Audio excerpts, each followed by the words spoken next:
স্পষ্ট ভাষায় বলে দিতে চাই, বঙ্গবন্ধু শেখ মুজিবুর রহমানকে হত্যা করা হয়েছে, মাদ্রাসার ছাত্র নেই। জিয়াউর রহমানকে শহীদ করা হয়েছে, মাদ্রাসার ছাত্র নেই। বলিয়ারটিদের হামলা করা হয়েছে, মাদ্রাসার ছাত্র নেই।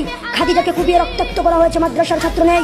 ঐশীর মতো কুলাঙ্গার মেয়ে যে নিজ বাবা মাকে কুপিয়েছে, সেখানেও মাদ্রাসার ছাত্র নেই। সাগর রুনিকে গলা কেটে হত্যা করেছে, মাদ্রাসার ছাত্র নেই। প্রেসিডেন্ট এরশাদের রহস্যময় মৃত্যুর পিছনেও মাদ্রাসার ছাত্র নেই।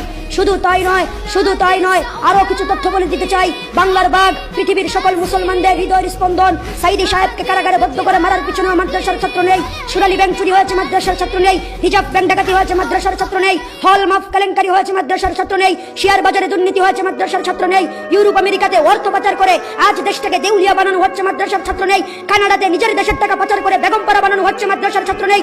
শুধু তাই নয়, টেকনাফ থেকে তেতুলিয়া, রূপসা থেকে পাথুরিয়া, সুন্দরবন থেকে বান্দরবন, সারা বাংলাদেশকে চ্যালেঞ্জ করে বলতে পারবো, স্বাধীনতার ইতিহাস থেকে আজ পর্যন্ত, পৃথিবীর শুরু থেকে আজ পর্যন্ত যে কোন দেশে যত বড় বড় দুর্ঘটনা হয়েছে, কোন একটা দুর্ঘটনার সাথে মাদ্রাসার ছাত্ররা কিংবা কোন আলেম জড়িত আছে, ওই রকম প্রমাণ দ্বারা কেউ দিতে পারবে না।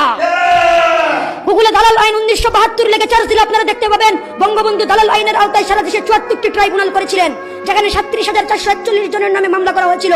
22 জনের ফাঁসি হয়েছে, 68 জনের যাবজ্জীবন কারাদণ্ড হয়েছে, 752 জনের বিভিন্ন মেয়াদে কারাদণ্ড দেওয়া হয়েছিল। আশ্চর্যজনক হলেও সত্যি হলো, 22 জন, 68 জন, 752 জন, এমনকি 37,441 জনের মধ্যেও ইসলামিক কোন নেতা বা আলেম নেই। এটাই হচ্ছে ঐতিহাসিক সত্য, হিস্টোরিক্যাল ফ্যাক্ট। যারা এগুলো আবিষ্কার করে তারা হয়তো মিথ্যা বলছে, যা মুনাফিকের প্রথম লক্ষণ, আর না হয় তারা ঐতিহাসিক সত্য, হিস্টোরিক্যাল ফ্যাক্ট জানে না। আসলে আমরা এগুলো করে লাভ কি? দুনিয়াতে চিরদিন থাকবো না, দুনিয়া চিরদিনের নয়। মৃত্যুর কতদিন পর মানুষের কি হবে? নাক পচতে শুরু করবে 3 দিন পর, নখ খসে যাবে 6 দিন পর, পেট ফেটে যাবে 10 দিন পর, চোখ গলে যাবে 17 দিন পর, হাড় থেকে মাংস খসে যাবে 60 দিন পর, হাড়গুলো পৃথক হয়ে যাবে 90 দিন পর, হাড়গুলো মাটির সাথে মিশে যাবে 60 বছর পর। সুতরাং আমি মনে করি, আলেম উলামাদেরকে এভাবে গালি দেওয়া, আলেম উলামাদেরকে দেখতে না পারা, নবীর ওয়ারিসদেরকে সমাজ থেকে বের করে দেওয়া, এটা কোনো মুসলমানদের বৈশিষ্ট্য নয়। আমরা যেন আলেম উলামাদেরকে শ্রদ্ধা করে, আলেম উলামাদেরকে সম্মান করে আমরা আমাদের জীবন যাপন করতে পারি।